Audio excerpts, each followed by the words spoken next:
is April 11th. Getting up here a little early today.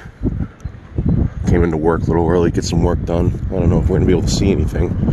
We got a northeast wind. Probably at a steady 10 knots. So not that bad. But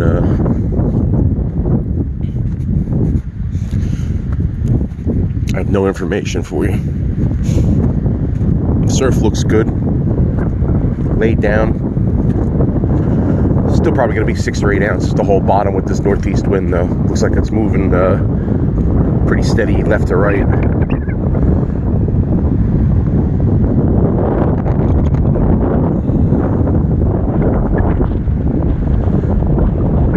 That's it. Like I said, I have nothing to tell you. I have no information coming in.